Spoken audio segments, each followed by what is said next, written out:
All summer long, come grab yours at KFAN events throughout the summer. Wherever you see our KFAN street team, then make sure to redeem them in Mall of America for fun prizes and big discounts. Full list of events at KFAN.com, keyword calendar.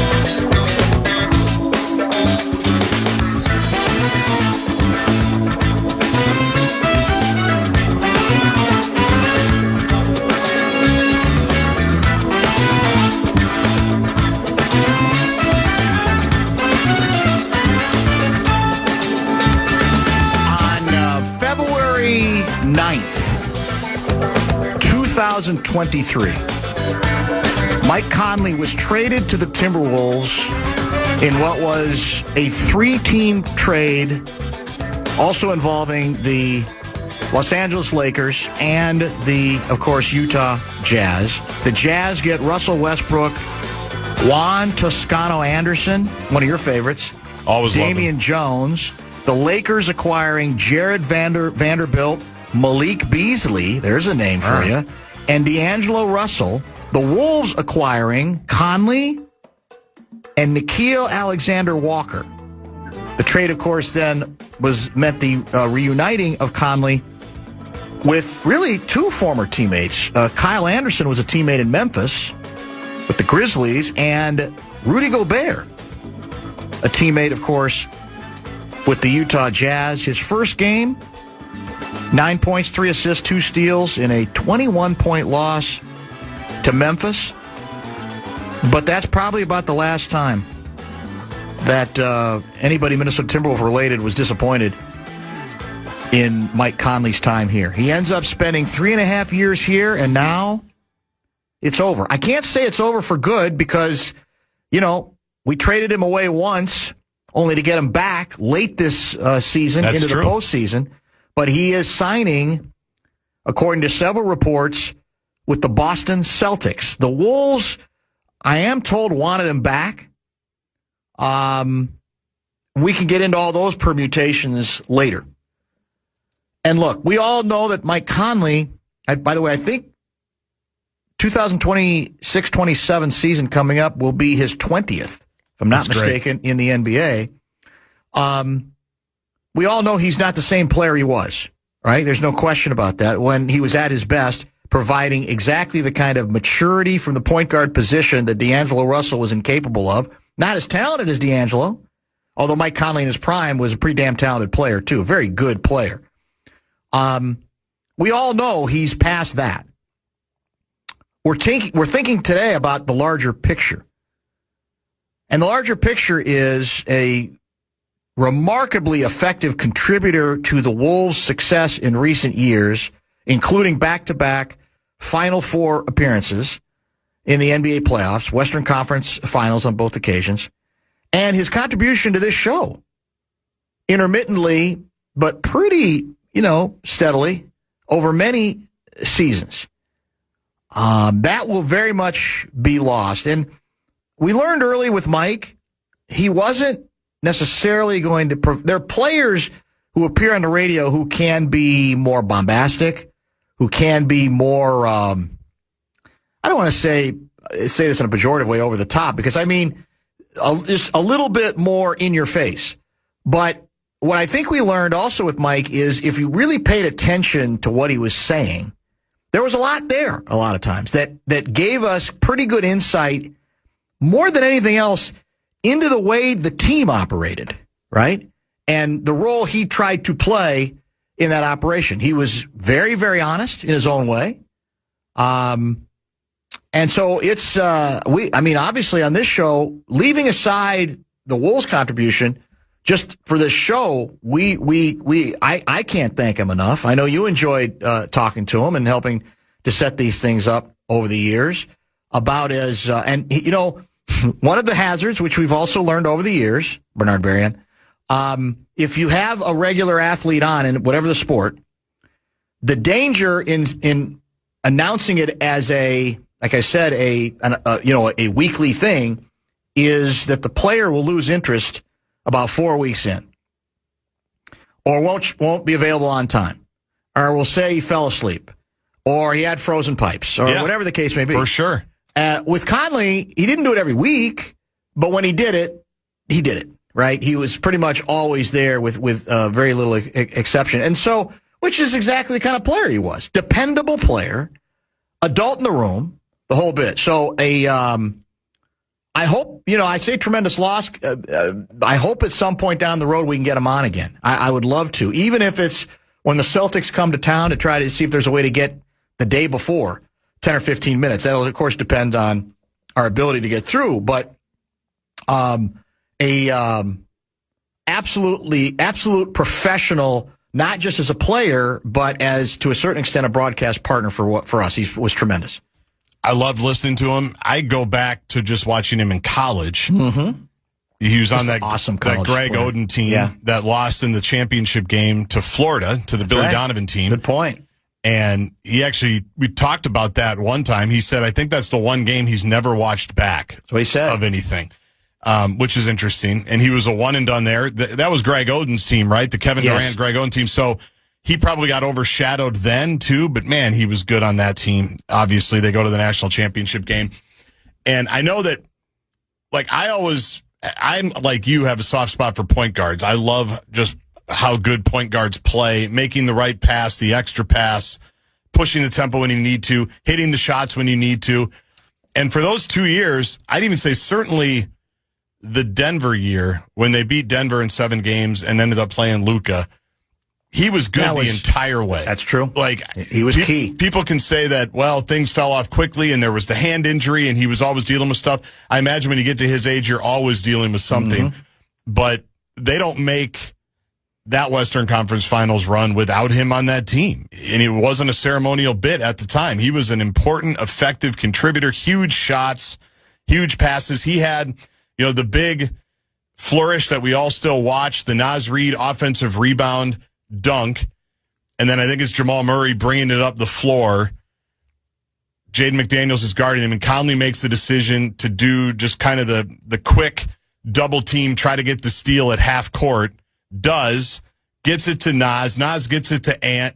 Ant hits the three. Harlan goes crazy. A-Rod's on the court, and the game's over. Game's over. That's Mike Conley. That, to me, is my favorite. There's a million Mike Conley plays, but if I'm going to remember one, it's going to be that. It's not, he didn't hit the shot. Yeah. He didn't have the dunk. That sequence. The sequence, the play, the being heads up, making the steal. That was the dagger, and that's a highlight that is top 2, maybe, of all time. I think about KG's dunk against Sacramento in Game 7. That, to me, will be that's Mike Conley. Just a heady player, right place, takes the right chances, and that's why I'll always love him. There's no question, and it's a reminder what he represented, again, of the importance of what can be done at that position. They're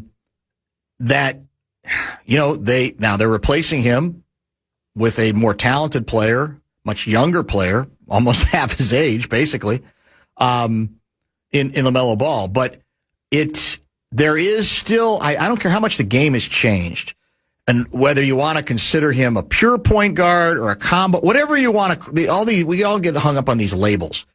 But what matters is it indicates the person who's got the ball in his hands a lot can make a difference in terms of the message that's delivered. He can't make the rest of the team smart, right? But he can try to bring his own intelligence to it, his own restraint to it, and hopefully that guidance, it absolutely was crucial to those 2 runs. I don't care I don't know what the analytics say, but I know they absolutely were, because teams generally need to have exactly what he represents. So he's out of town here and won't be forgotten around here, for a long, long time, and certainly on this show for sure. Analytics would even say the last few years they were a better team when he was out there. Yeah, he had a good plus-minus, actually. You're right. I get the shooting is what really fell off for him the last few years. Yes. It used to be when he had an open 3, I thought it was going in every time. Yep. Because it did.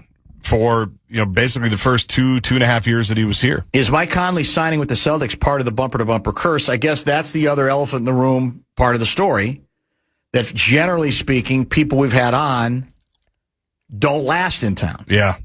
For some reason, I want to think this is different, that he wasn't going to be here forever. Right. He's towards the end of his run, right? And so I like to think this isn't part of the curse. Maybe that's convenient thinking on my part. Plus, I've tended to associate the curses with guys who are with us 1 year and then they're gone, right? Right. Because that's happened a lot. Yep. They 1 year and then the next year, funny, they're gone. Right. Including several Vikings, if I'm not mistaken. Like the last 5 Vikings we've had. Yeah, that's sad, but unfortunately very, very true, Davey. Bradshaw and Brian KFAN text line is open at 64686. By the way, for the record, approaching the 60-minute mark, Senegal has increased its lead. Oh, I missed that. To 2-0 over Belgium. Now, most of the insiders, including Brett Blakemore, says, I guess we should back up and say, if the U.S. wins, they'll play the winner of this game, and the betting money was Belgium would be a tougher opponent.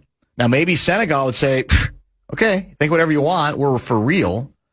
But an interesting development. That's in Seattle, Washington, where I see no low clouds for the moment. Maybe even a little bit of sunshine, I'm not sure. But I guess it's not chilly, but it's cool there by July standards. Senegal 2, Belgium 0. And then, of course, the U.S. game is tonight in, I think you said Santa Clara, correct? Yes. Where the 49ers play. Yeah, people are getting set for it now. I was watching during halftime of this game, they were doing the stuff from inside Santa Clara. Levi Stadium, I think is what they call it. And Ian Leonard mentioned it to us, just the security, how everything's kind of blocked off, and the lines that you get thrown in. But everybody's just rolling right through and looks very festive. Very festive.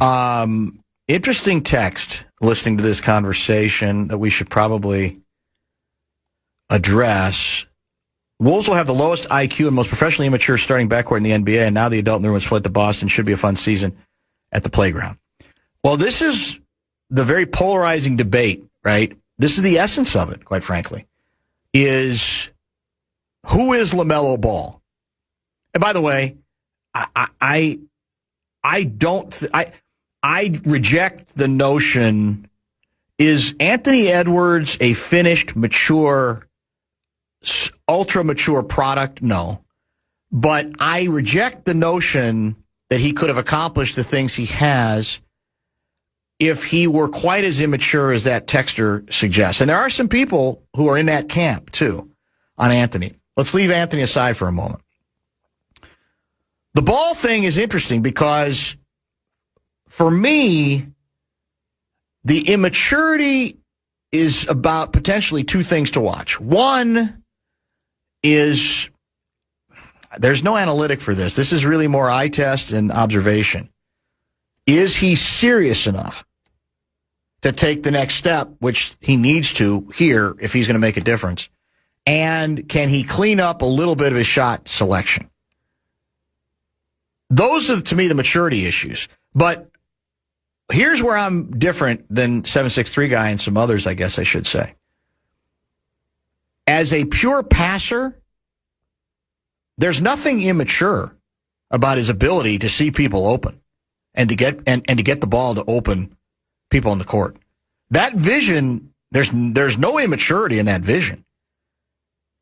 That's actually a very, if you're talking about maturity, it's seeing the court and taking advantage of your skills to get people better shots than they otherwise would have, which analytically has kind of been proven in Charlotte when he was not on the court. Now, defensively, he's not a great defender, but then again, has he ever played with a center like Rudy and even a versatile defender like Jaden, who can guard out high? He can guard guards. He can guard pretty much any position, right? But on the offensive side, there's nothing immature about his ability to see the court and get people open. That is a skill and that is to the positive, and it's what intrigues me the most about what he has to offer.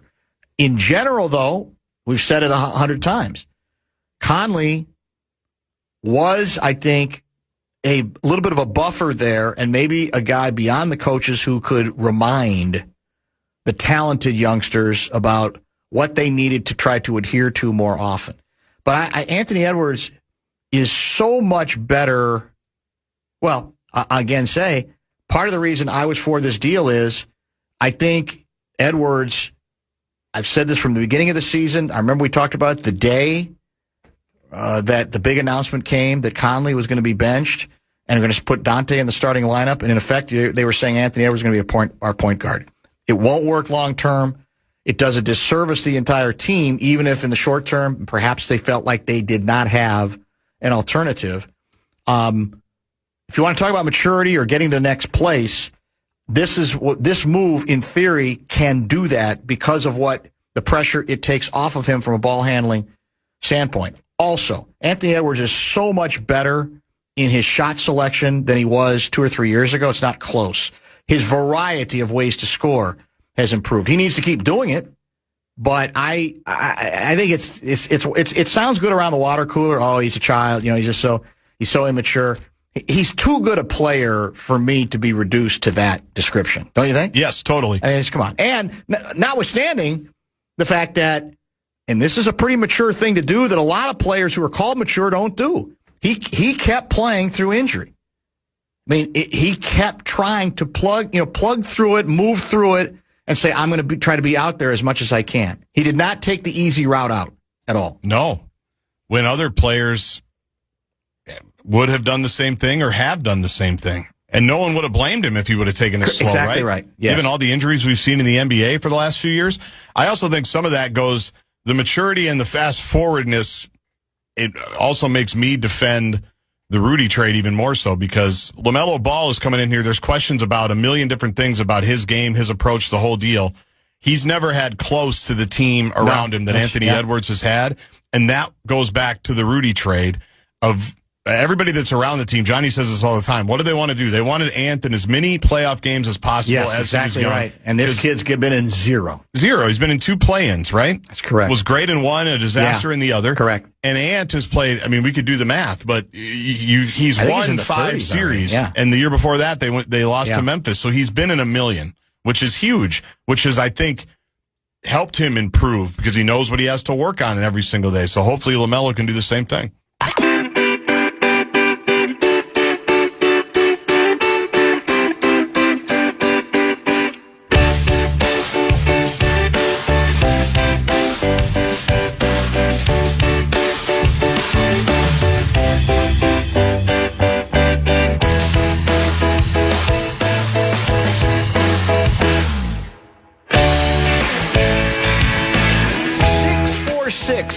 That's the Bradshaw and Bryant KFAN text line. As many of you know by now, short week this week to be best of on the legal holiday, Friday, at least iHeart, Friday, July 3.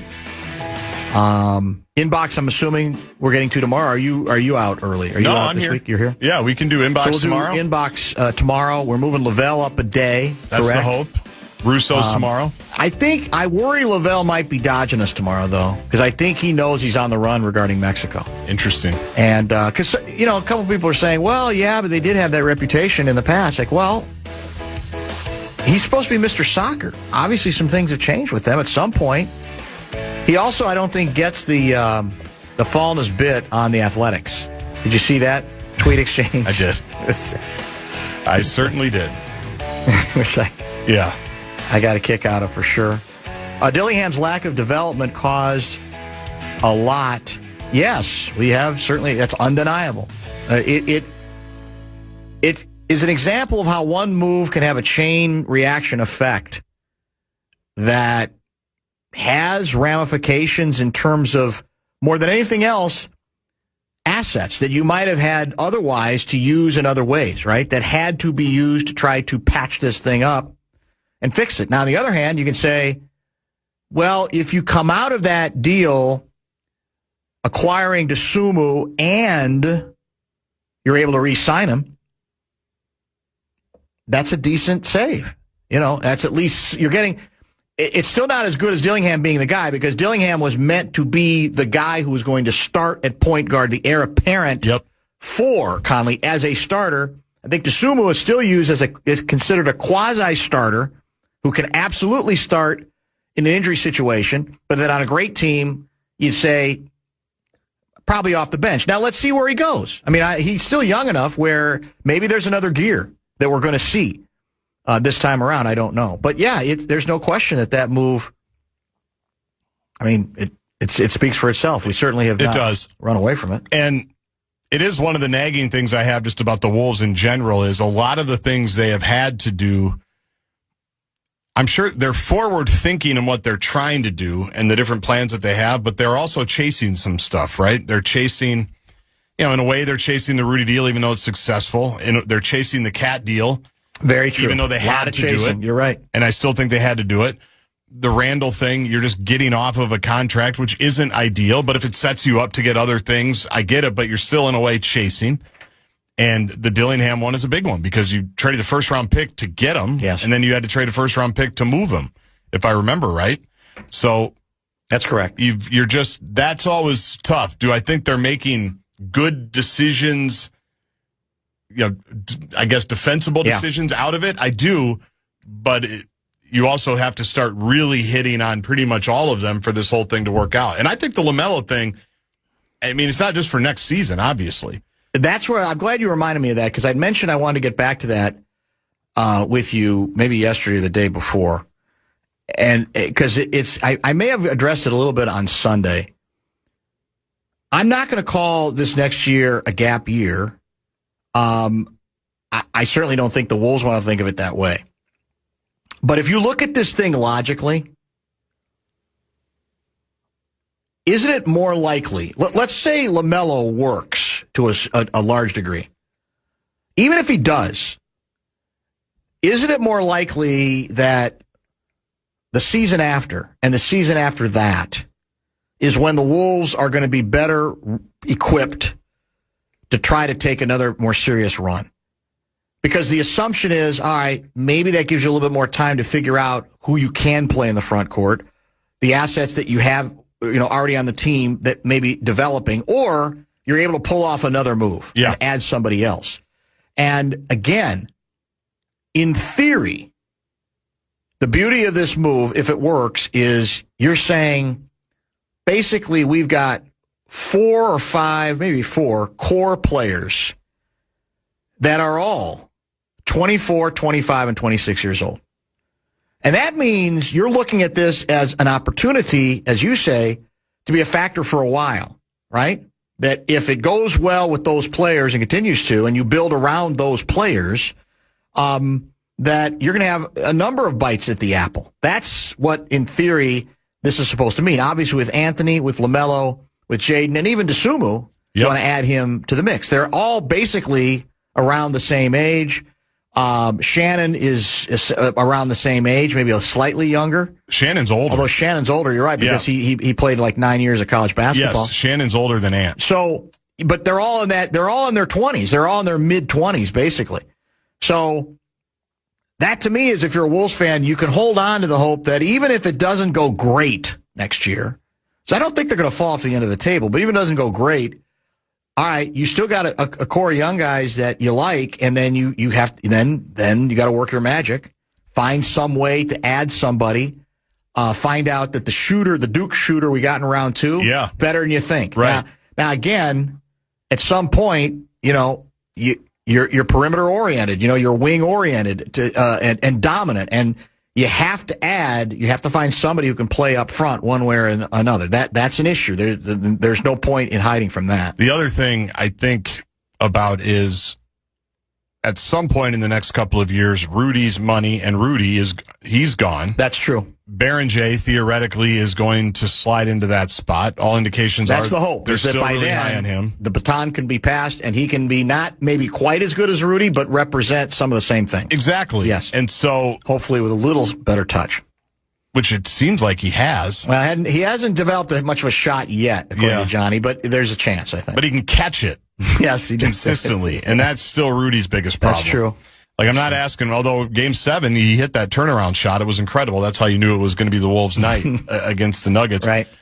So that's the other part, because I do think a lot of people are just looking at, well, how are you going to beat the Spurs and the Thunder next year with this team? You probably won't. Probably won't, yeah. A lot would have to go right. Again, I think we also have to factor in. Unless LeBron gets here. LeBron would be a good, 1-year project for this team. I do think you have to kind of go year to year, but also see the bigger picture that at some point Oklahoma City is going to look a little bit different because of their second apron stuff. Same deal with the Spurs eventually. Injuries are always a thing in the NBA. Like, you just never know what, 4 months ago, nobody had the Knicks winning the title. It's just, you never know what the playoffs are actually going to look like, who's going to be there, who's going to be healthy, who's going to be injured. You just have to give yourself the best shot at it year after year after year. And I think what they've done now with a great deal of guys that are 26 and under, I think, is the magic number, because I think Shannon is 26. Yeah, so all basically the same age, or right close to each other. Besides Rudy, they talking about your core offensive players, I guess you could say. And so I would urge people to not look at it as what are they going to do in 26, 27? That's the whole point. That's not what it is. No, it's not we're all in for the upcoming season, because that would be a disappointment. Now, the fall might be harder than you think if you can't figure something out at the forward position. I don't deny that. And then you say, well, how good is this core going to get even 2 or 3 years down the road if you can't add another front court piece? The balance of this team has changed pretty dramatically in that sense. There's no, whatever we think of Randall, whatever we think of Naz Reid, you got to replace them, or some facsimile of what they represent. Let's get caught up. I've got a done as item I want to get to, and we got an update on the latest Caitlin Clark controversy. Have you heard about this? I've seen the head coach has fired another shot. I have not read it, so I'm interested.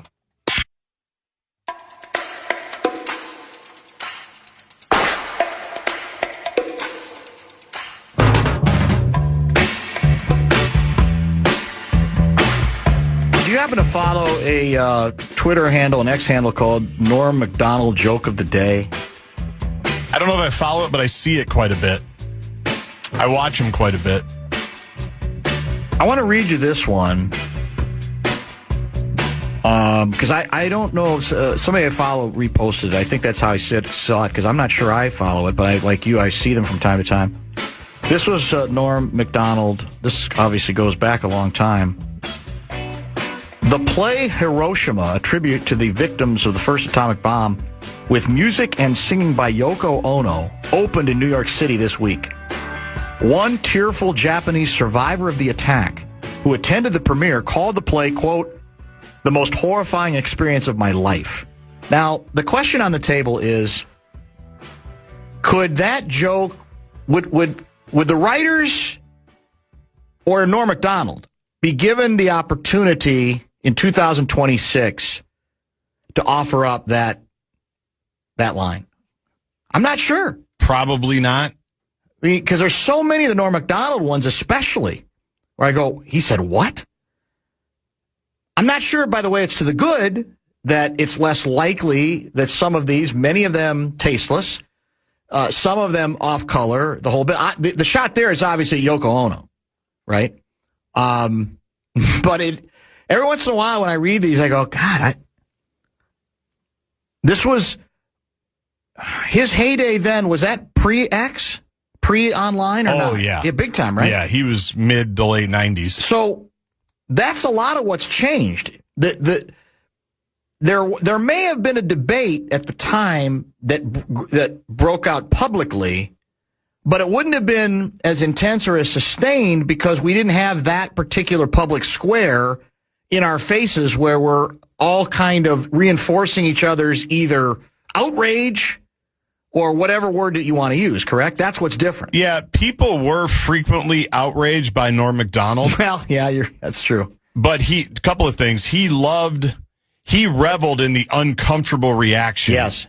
When he would say a joke like that, he loved just sitting in it and letting people process it in real time.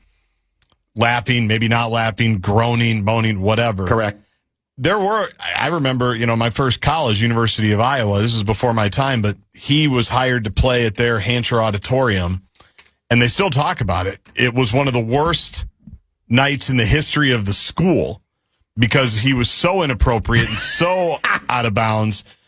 And his defense was, did you not know who you were bringing? Like, well, he's not wrong. Exactly. Yeah. So I guess the point is there was always pushback to Norm, but nothing. Like there wasn't a thing. So when Norm would cancel culture wasn't a thing back then. That's it. And it was more understood. Like, look, comedians are going to say stuff. People are going to say stuff. It doesn't have to be the end of the world. We were actually more adult about it at the time. I think so. But cancel culture, for that overused term, exists in part because of the internet. Totally. And because, right? I mean, that's what fuels the momentum that otherwise would not exist on the same level, even if individually there were people similarly outraged in some cases to what he had to say. Alyssa Thomas. This is via the New York Times. Phoenix Mercury forward Alyssa Thomas called out the WNBA for its failure to protect players in the fallout of her one-game suspension for committing a flagrant foul in Indiana Fever guard Caitlin Clark last week. Thomas said she had been sent death threats, received threats against her family, and was called racial slurs online in the days since the incident. She also said addresses have been leaked.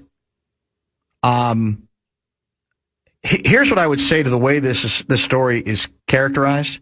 We can all agree that whatever those online death threats, racial slurs that are out there, it's unacceptable, egregious, pathetic, sad. You pick whatever outrage, adverb or adjective you want. I should be a given. But how does this make any sense? Called out the WNBA for its failure to protect players in the fallout. How exactly is the WNBA, what is the WNBA supposed to do to eradicate online hatred? It sounds dramatic, but it's the way it's characterized it's not real world.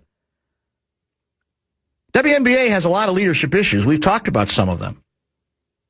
But the notion that somehow you're able, you should have done more to protect players from this online hatred. How? That's the world we all live in. Believe me, we get them here every day of various sorts. Some of them you wouldn't believe how over the line they can be. That's the nature of all of this stuff. You call it out. You do your best to savage it. But the WNBA, how's it supposed to protect? Now, later in the story, they get into her beef is that she didn't hear from the commissioner, she didn't think soon enough, after she had mentioned to other people that this is what she was dealing with. And again, that might well be true. I don't know. Your gal, Kathy Engelbert, is an easy mark. Yeah. She brings on a lot of herself. But I don't know if she didn't react soon enough or et cetera. She ended up, there was a statement eventually. But because we went through this with Nafisa, right? The grievance was badly injured at the end of the playoff run, right, last year. Yep. And she was upset that she hadn't heard from the WNBA about it soon enough, which I found curious at the very least. Like, well, what's the obligation of a commissioner? And by the way, I think the commissioner did say she did contact her, but then it was the semantic, she said game. Right. Which is happening right now, by the way, did Engelbert reach out to Thomas about the security? And yes. All of that. They're doing that again. But there's only so much that there is no protection against online hate, sadly enough. Now, if the implication is, well, there should have been I should have received a security detail. I don't know what the answer to that is. However, I also did find it curious. Let me see if I can find it here. Hold on. Let me scroll through this story. Here. Tell me this makes sense. A lot of us, myself included, didn't even know the play took place until after the game. Right. Is that the one she was... How disingenuous... Yeah. I mean, in all seriousness, we're not idiots out here, man. I mean, would the commissioner also have a right to say, well, we clearly felt you crossed a line? and we felt like we had to respond. Come on, Alyssa, you're going to tell me with a straight face you didn't even know the play took place? You're in the play. You committed the act. I thought all along one game was fine. I didn't think there was any. Some people said 2. I think I mentioned it. Chris Brennan thought 10 games. I think that would have been very excessive. That would have come off to me a little bit too much of if it was that you're doing it only because it happened to Caitlin Clark. Because we've had all that discussion. We can argue and debate that, but come on, man. How disingenuous. Almost like, what? I had an idea. I don't know. Really? Was there? Now, you can't know during the game because the whistle didn't blow. I get that. But at no place do I see anything from Lissa saying, yeah, it's probably a move I shouldn't do. It's probably a step too far. Even if it's not a punch, it's just a hand to the throat. On jackasses being jackasses, yeah, it's got to be called out every single time. I can't imagine what because that's the added venom here when race gets involved. It's destructive. There's no place for it. It's where, unfortunately, people decide to go. But there were also, and I think this was, who's the Fever coach? Stephanie White? Yes. She basically, and to her credit, called out the threats that Thomas received. And I think even though I know she feels like her own player is being abused, I think you gain a little bit of credibility, maybe a lot of credibility, if you are still able to separate that outrage from what has followed here. To say, yeah, I called out the play. I'm bothered by what I think is happening to my player, Caitlin Clark. But if you think that means I'm giving you permission to offer up, violent threats or racist threats or homophobic threats, I ain't playing there. That's got nothing to do with it. I give her credit for that because I think, to me, it raises her credibility in terms of saying you can do 2 things at once. Does that make sense? Totally. Yeah, well, because it's the right thing to do also. Mm-hmm. You know what I mean? And people would like to think that's a low barrier for entry. Yes. But how often do we not have people just do the right thing because of, well, maybe, yeah, you know what I mean? It's not my team. It's not my player. It's not my business. No, it does. It says a lot about Stephanie White. I think that she has no problem doing the right thing. As silly as that sounds, we don't often see that from people in leadership positions. No, very rarely. Top 5? Zooks, Conley, or Bite. And get ready for Friday because Nafisa Collier is back practicing. You're listening to Barrero on The Fan. From the 1-800-ASK